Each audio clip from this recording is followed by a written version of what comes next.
Buenos días, bienvenidos. Un placer estar acá reunidos para iniciar nuestro encuentro de metapsicología. El concepto de que existen conceptos psíquicos inconscientes es lo que hoy nos reúne acá. Vamos a iniciar con la charla de contexto histórico, trasladarnos a la Viena de 1915. La charla la va a presentar el doctor Pedro Andrés González Malaver. El doctor Pedro es médico de la Universidad Nacional, psiquiatra de la Universidad Javeriana, miembro titular de nuestra Sociedad Psicoanalítica Freudiana de Colombia y su director científico. Entonces los dejo con el doctor Pedro. Buenos días. Bueno, el título de este trabajo es El contexto histórico del inconsciente en 1915. Este acercamiento a la obra de Sigmund Freud tiene como objetivo establecer una relación entre los contextos histórico y biográfico a partir de los cuales concibió y desarrolló su trabajo de metapsicología, el cual continúa siendo la roca dura y viva del psicoanálisis en aspectos que van desde la teoría hasta la práctica misma. En primer lugar, abordaremos el contexto histórico de la Viena de comienzos del siglo XX y la Gran Guerra que ocurrió entre 1914 y 1918, etapa en la cual registró los trabajos de metapsicología. En segundo lugar, haremos una revisión biográfica de la vida de Freud en la época en que concibió estos artículos. A pesar de haber tenido que enfrentar las dificultades de la guerra y el posterior panorama desolador ahora denominado posconflicto. En tercer lugar, haremos un acercamiento al impacto generado por el artículo de lo inconsciente en el universo del psicoanálisis.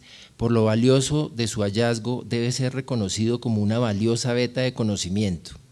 Ahora bien, desde mi punto de vista no ha sido reconocido de manera suficiente y en cambio sí se ha dado una búsqueda de tautologías de fácil digestión y casi que de eliminación automática, lo cual implica un menor poder explicativo. La propuesta es muy sencilla. Se pretende en estos 2 días del encuentro abordar el trabajo de lo inconsciente de tal manera que quienes conocen el artículo vuelvan a él y bajo la mirada que otorga el paso de los años y la experiencia logren un acercamiento con el texto.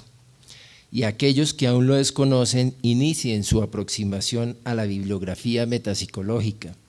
Vale la pena resaltar que el tema implica realizar una lectura inferencial, no por la terminología utilizada, ni por la exposición oscura de los argumentos, sino por la resistencia que estos textos despiertan en el lector. Contexto histórico: el Imperio Austrohúngaro. Es pertinente reconocer la importancia del contexto histórico en el cual se enmarca la figura de Freud, es decir, el Imperio Austrohúngaro, retratado de manera magistral por Robert Musil en una novela extensa y farragosa, El hombre sin atributos. En ella, Ulrich, el protagonista, se empeña en mostrarse desinvestido de cualquier calidad o reconocimiento para explorar la paradoja de la modernidad, la futilidad del racionalismo, el absurdo sentido que le damos al progreso y lo caricaturesco del camino al éxito. Musil inició la escritura de esta novela en 1920 hasta su muerte en 1942, quedando inconclusa. A pesar de ello, algunos intelectuales la consideran como una de las novelas cumbres de la literatura alemana, pues en ella el autor describe el Imperio Austrohúngaro como una nación irredenta y decadente. En este caso, Musil aborda al hombre desde la ausencia de cualquier valor que lo pueda definir y a cambio explora conductas desde lo negativo. Sin embargo, Freud se empeña en profundizar en el inconsciente y así ir ampliando la conciencia, título de uno de sus trabajos extraviados de metapsicología. A propósito, Robert Musil intenta un acercamiento crudo y descarnado con la realidad de la época, refiere el texto. Abre comillas. Ulrich preguntó por el motivo. Todas las grandes razas se proveyeron ya en sus principios de sus correspondientes mitos. ¿Existe un mito austríaco?, preguntó Hans, una religión primitiva de Austria, una epopeya. Ni la religión católica ni la protestante han nacido acá. La tipografía y las tradiciones pictóricas vinieron de Alemania. La familia real procedía de Suiza, de España y Luxemburgo. La técnica de Inglaterra y Alemania. Las ciudades más bellas como Viena, Praga, Salzburgo fueron construidas por italianos y alemanes. Y las fuerzas militares organizadas según los modelos napoleónicos. Un Estado semejante no parece poseer nada propio. No le queda pues más remedio que anexionarse a Alemania. Ahora usted está enterado de todo lo que desea saber sobre nosotros, concluyó Hans. Ubiquémonos en la Viena de comienzos del siglo XX, las grandes transformaciones sociales de los 3 siglos anteriores en Europa, donde la Revolución Francesa se convierte en el punto de inicio de la modernidad y el triunfo de la burguesía sobre el modelo aristocrático que imperaba.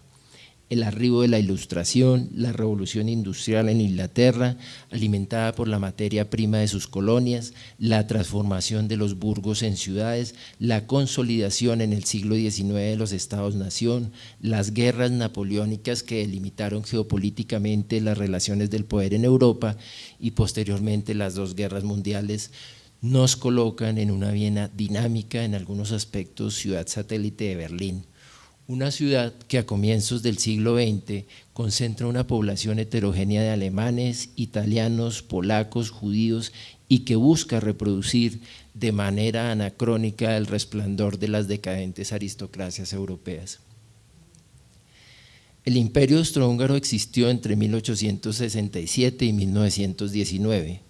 Su lema parece ser un grito de afirmación breve, era indivisible e inseparable, con 2 capitales, Viena y Budapest, y un espectro lingüístico importante, la lengua de Gregorio Samsa, los balbuceos de Juan Pablo II, las reflexiones de Milan Kundera, los mundos perdidos de Leonardo, la rigurosidad de Goethe, además de otras menciones al esloveno, el serbio y el croata.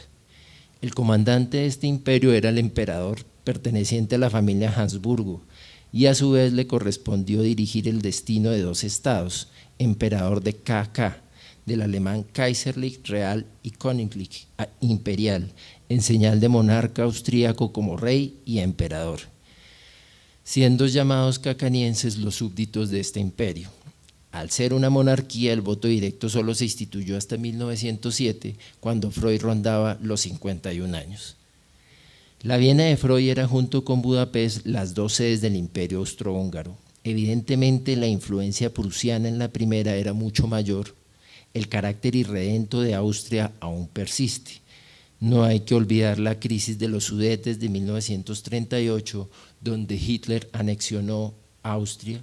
Ese carácter irredento y decadente de este imperio debía generar en aquella época una atmósfera muy volátil, a pesar de las restricciones sociales que mantenían delimitadas a las etnias migrantes que convivieron en este efímero imperio. El 11 de noviembre de 1918, cuando el silencio de las armas anunciaba el fin de la Primera Guerra Mundial, anotó para sí Freud: el imperio austrohúngaro ya no existe, no quiero vivir en otro sitio ni se me ha pasado por la cabeza emigrar. Me conformaré con vivir en el torso e imaginar que se trata de la escultura completa. Para ese entonces Viena contaba con una población aproximada de 2.100.000 habitantes, con un aumento significativo de los judíos, quienes padecieron una constante discriminación. Sin embargo, profesiones como la medicina se convirtieron en un camino de inclusión efectiva. Esta situación de antisemitismo que Freud padeció sin duda le permitió tolerar el aislamiento antes de que sus hallazgos psicoanalíticos comenzaran a tener reconocimiento. A manera de anécdota, vale la pena recordar que a la edad de 12 años, cuando Freud caminaba con su padre Jacobo por la calle, vio como un hombre le tumbó el sombrero al padre, cayendo este al piso. El padre no ripostó y se inclinó a recogerlo. Esta humillación al padre lo llevó a identificarse en esa época con el guerrero Aníbal Barca, el general Massena de Napoleón y Cromwell, el protector de los judíos en Inglaterra. Y a lo largo de su vida, más que un inventor, descubridor, se consideraba un conquistador de terrenos del conocimiento que, si bien se habían atisbado, nadie se había atrevido a tomar propiedad de ellos, como es el terreno de lo inconsciente. Aspectos biográficos. Freud nace en Fribourg o Freiberg en alemán el 6 de mayo de 1856 en un pueblo que hoy pertenece a la República Checa. Hijo del tercer matrimonio de Jacobo Freud con Amalia Freud, quien tenía 20 años menos que su esposo de 40, terminó llevando su familia a Viena, donde Freud completó su formación para llegar a la universidad, a la que ingresó en 1873 y obtuvo su grado de doctor el 31 de marzo de 1881. Freud se inició como investigador por medio de sus maestros Ernst Bruck y Theodor Meiner, se familiarizó con el método científico anatomofisiológico. Paul Laure Nasson, en su libro de Introducción a la epistemología freudiana, nos ubica en las corrientes de pensamiento positivas que imperaban en la época. En el laboratorio de Meiner se destacó aún más y obtuvo la estima de su maestro al punto de que éste, que envejecía, quiso cederle sus cursos con la condición de que se consagrara definitivamente a la anatomía del cerebro, condición que Freud rechazó. Había concentrado sus investigaciones en el bulbo raquídeo de cachorros, de gatos y perros y también en embriones, y efectuó 3 pequeños descubrimientos: el de las raíces del nervio acústico, el de la conexión del pedúnculo inferior con el cerebelo, el de la analogía entre determinados nervios craneanos sensorios de triple raíz y de los ganglios de la raíz posterior de la médula. Para él, por cierto, cerebro y pensamiento están estrechamente imbricados. Freud nunca creyó ni creerá en la inmortalidad del alma, y los procesos físicos y fisiológicos condicionan los procesos psíquicos, pero no constituyen su causa. Sobre este punto, Freud adoptó la hipótesis fechneriana de un paralelismo entre las dos series, hipótesis que Jackson afinó. El proceso psíquico es concomitante, dependiente respecto del fisiológico. Otros aportes de Meiner, más personales, marcaron igualmente a Freud. La analogía del aparato psíquico con un sistema óptico, como lo podemos ver en los trabajos del blog maravilloso y en el capítulo 7 de los sueños, las 2 orientaciones de ataque o de defensa, de la energía, las nociones de principio de displacer, la distinción entre un yo arcaico y reflejo y un yo secundario cuya función es inhibir y rechazar. Estas referencias resultan pertinentes por 2 razones. En la primera de ellas se registra que Freud inicia su carrera como asistente de investigación de laboratorio enmarcado en el contexto asociacionista de la época, y la segunda menciona que no era un médico propiamente. Él mismo confesaba que no tenía el suficiente sadismo para ello. Con esto intento demostrar que el desarrollo teórico clínico de Freud se convirtió en el reflejo no solo de sus inquietudes personales, sino de sus condiciones vitales cotidianas. En este momento de la vida de Freud comienza una transición de una visión anatomofisiológica al terreno propiamente de lo psíquico. Su obra, poco estudiada de la psicología para neurólogos, es, según José Luis Valls en su libro de Metapsicología y Modernidad, el proyecto freudiano, uno de los primeros textos de metapsicología. Allí Valls rastrea algunos conceptos que se encontraban en ciernes de enverar en trabajos posteriores. Retomando a la familia, Amalia Freud invistió a su hijo primogénito de un amor y confianza tal que cimentó en Sigmund la certeza de que sería reconocido por sus logros investigativos. La relación con el padre, calificado en la biografía de Peter Gay como un judío ilustrado, le permitió a Freud crecer lejos de la influencia del judaísmo, otorgándole cierta libertad para explorar a través de la lectura. De igual manera, la relación con el padre, cargada de ambivalencia y reeditada en Joseph Breuer y Ernst Bruck, lo condujo a la redacción de uno de los textos más importantes del siglo XX, La interpretación de los sueños, fruto de su autoanálisis posterior a la muerte de su padre Jacobo, de quien escribió en ese entonces a su amigo íntimo Fliess. En un oscuro sentido, detrás de la conciencia oficial de la muerte de mi padre, que me ha afectado profundamente, yo lo tengo en alta estima y lo he podido entender.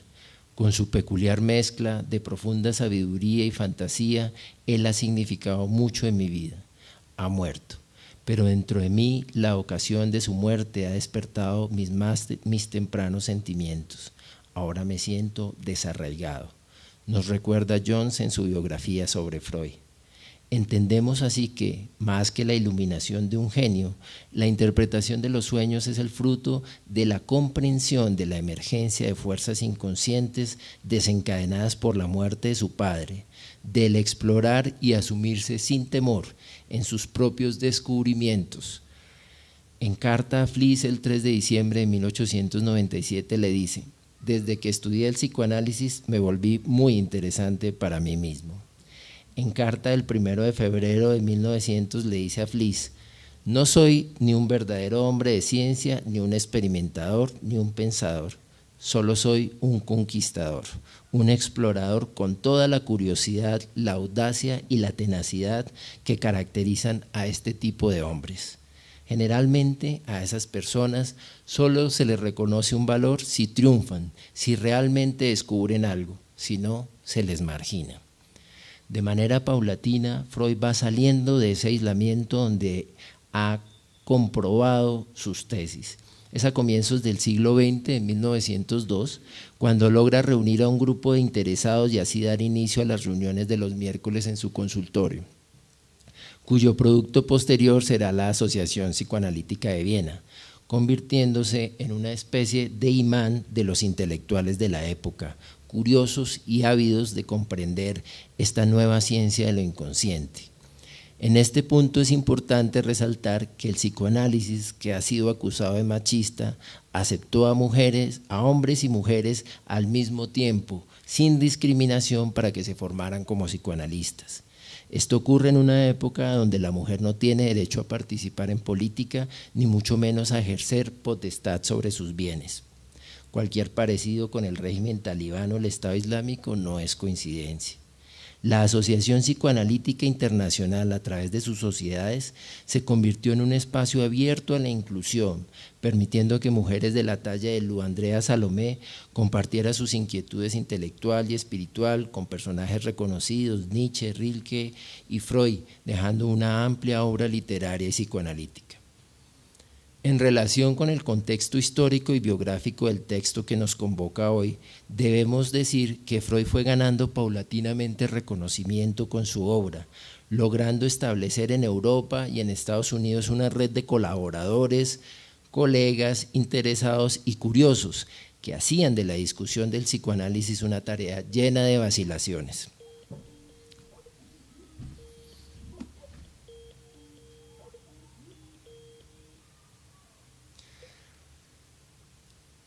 Freud tenía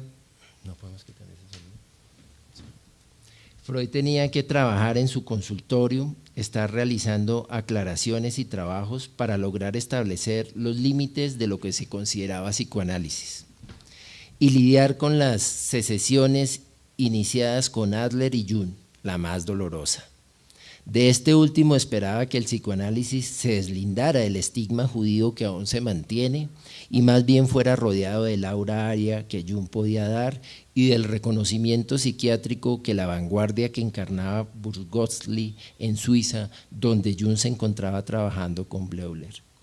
Freud se percató rápidamente de que el psicoanálisis debía tener un escenario propio, para no convertirse en la cenicienta de la psiquiatría, como varias veces lo mencionó. La formación tripartita que se da en los institutos de psicoanálisis en el mundo garantiza en cierta medida que el psicoanálisis no sea practicado como un libro de recetas teóricas y los psicoanalistas tengamos que ser analizados y dar carne a estas teorías en nuestros análisis en conflictos personales. Comienza pues la Segunda Guerra Mundial. Las comunicaciones por carta con Inglaterra, donde se encuentra Jones, el enemigo galés, como le decía Freud, se hacen difíciles y solo son posibles pasando por Holanda, y los psicoanalistas, al igual que las naciones a las que pertenecían, se distribuyeron en bandos, las potencias centrales y los aliados. Entonces Freud se convence de la cancelación del Congreso de Psicoanálisis que se tenía programado, y la presidencia de la IPA la conserva Abraham, radicado en Berlín, mientras las publicaciones psicoanalíticas quedan en la imprenta a la espera de la terminación de la Primera Guerra Mundial. Algo podemos saber del estado anímico de Freud en ese entonces a través de la correspondencia que mantenía con la familia, amigos y colaboradores. En carta a Ferenczi del 2 de diciembre de 1914 le escribe: la guerra, pase lo que pase, me dará tiempo para todas las experiencias, pero ahora me encuentro bajo los efectos de las dificultades actuales y no puedo decir nada sobre el tema. Se trata de ir más allá de los problemas en los que me paré en la teoría sexual. La disminución de la clientela es nítida respecto del principio y ello le da derecho a una total negligencia por parte mía. Tengo exactamente 2 pacientes, los 2 húngaros. La guerra, que había iniciado como un éxtasis de patriotismo, somete a los habitantes de Austria a condiciones de restricción que irán en aumento. En carta a Abraham del 11 de diciembre de 1914 le escribe: mis hijos escriben con alegría e indiferencia, están completamente absorbidos por la instrucción. Como observará, no siempre mantengo un temple radiante. Además de lo general, me atormenta mi intestino particular, que después de 4 meses se ha liberado del efecto de Carlsbad. Luz Salomé me ha enviado una respuesta conmovedora a la carta que le escribí. Su optimismo está enraizado demasiado profundamente para que resulte tocado. Como usted sabe, tuvo 6 hermanos mayores, todos los cuales fueron cariñosos con ella.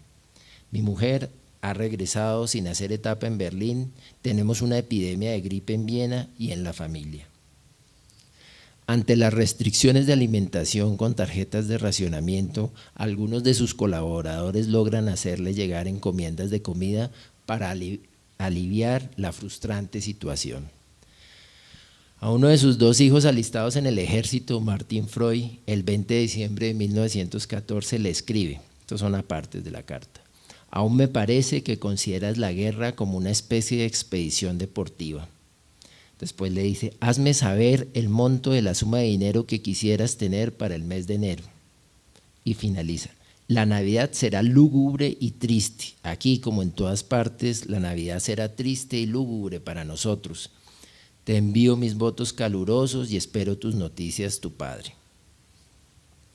Ante la incertidumbre de la duración de la guerra, abandona la idea de una resolución pronta de la confrontación y se comienza a llenar de pesimismo, haciendo que el trabajo intelectual se convierta en un exutorio para canalizar el tiempo libre que tenía en su consultorio y vencer la apatía de la que era objeto, y que a veces lo llevaba a prolongadas jornadas improductivas.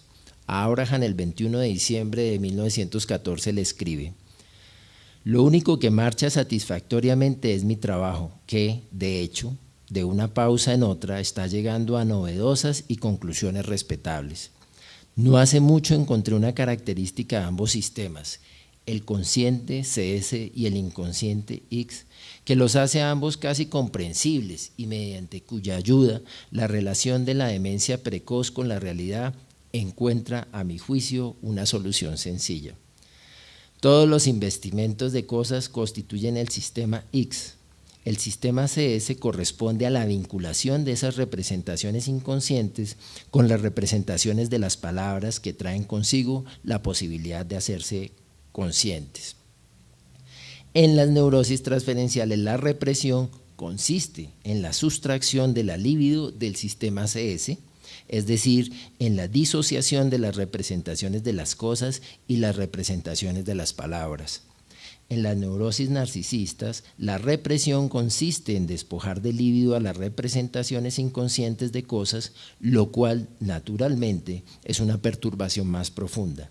Debido a ello, la demencia precoz altera en primer término el lenguaje y en general trata a las representaciones verbales de la misma manera como trata la histeria a las representaciones de cosas, es decir, las somete al proceso primario con condensación, desplazamiento, descarga, etc. Podría terminar una teoría de la neurosis con capítulos sobre las vicisitudes de los instintos. La represión y el inconsciente, si no fuera porque mis ganas de trabajar sucumben a la desazón.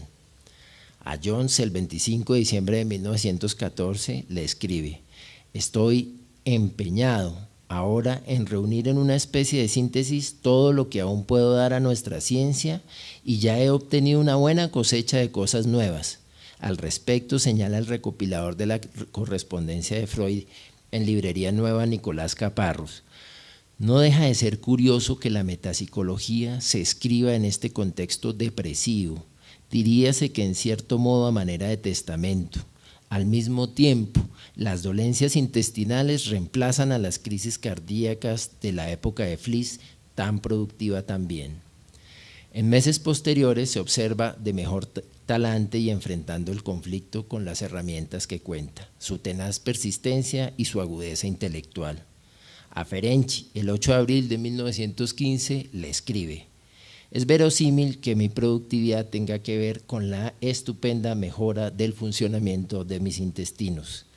Dejo abierto que se lo deba a un factor mecánico, el duro pan de la guerra, porque pues por supuesto la alimentación era pues mala y tenían que comer pan viejo, o más bien un factor psíquico, la relación con el dinero necesariamente modificada. De todas formas, la guerra me cuesta ya un lucro cesante de 40.000 coronas. Si con esta suma me he comprado salud, entonces tendré que citar al mendigo que le dice al varón: para mi salud nada es bastante caro. Posteriormente le menciona en una de sus cartas a Jones acerca de la finalización de sus trabajos de metapsicología, de los cuales 7 se conservaron y uno adicional que apareció publicado en 1984 titulado Visión de conjunto de las neurosis de transferencia, haciendo que los otros quedaran en el limbo, especialmente el de la conciencia. A Jones, el 30 de junio de 1915 le escribe: a pesar de las dificultades, he completado casi 12 ensayos que serán publicados en un libro tras la guerra, quizá con el título Introducción a la metapsicología.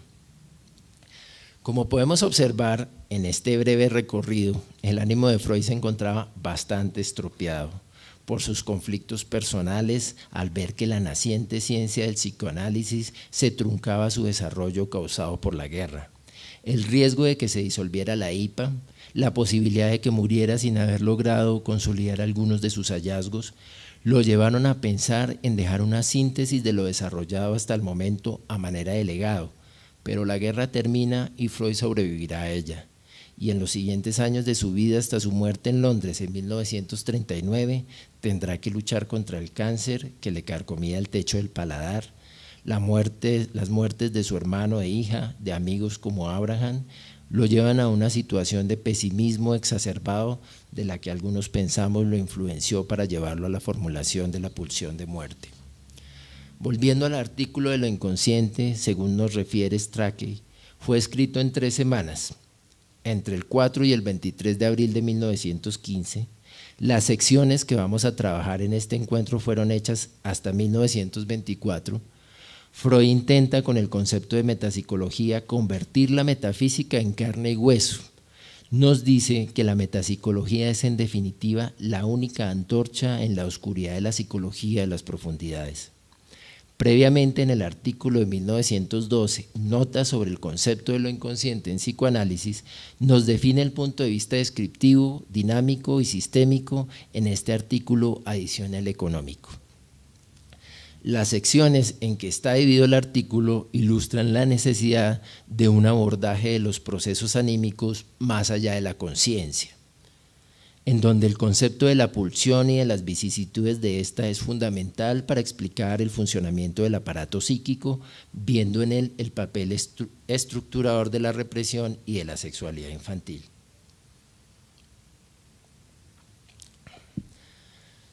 Los planteamientos freudianos son crónicamente nuevos.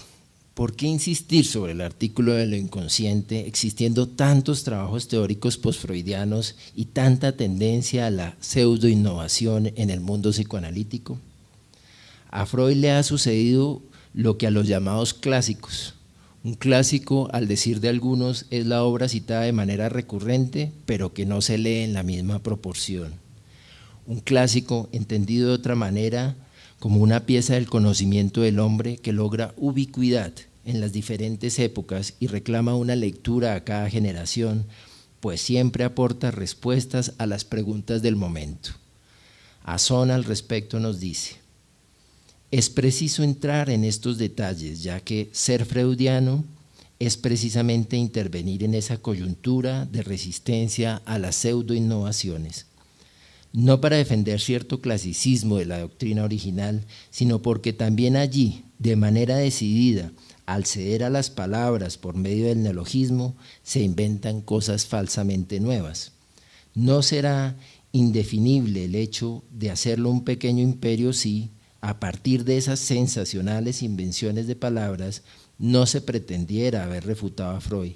Solamente hay que recordar mejores modales y exigir haberse asegurado de que lo que se rechaza está ausente del texto blanco. La pretensión de originalidad regularmente se nutre de una incultura del texto freudiano, lo que permite a esos originales remitir esa exigencia del texto a una constricción académica no digna de ellos.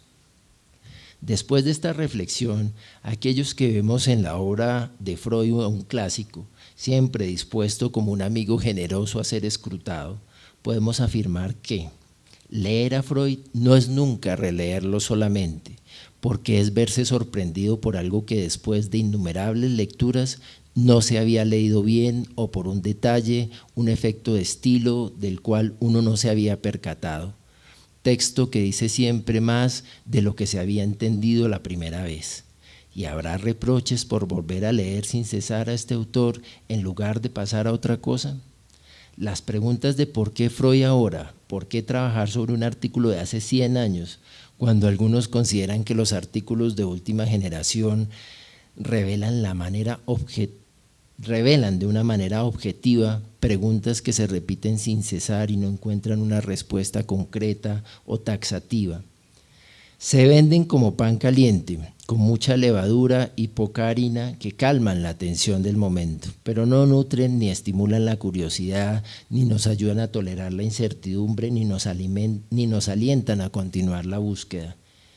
En el artículo de lo inconsciente, lo que se anuncia es en efecto una destitución de la posición central del yo humano, del que de aquí en adelante se sabe, según la famosa parábola freudiana, que ya no manda en su propia casa, lo cual efectivamente no es una muy buena noticia. Se comprende que esto entristezca a aquellos que están prendados de la salvación de los ideales, salvo que se haga entender más allá de cualquier ideal de reparación que hay una promesa de saber del sujeto que se hace posible otra suerte de alegría, la que nace del áspero deseo de realidad. Y continuando con su inquietud.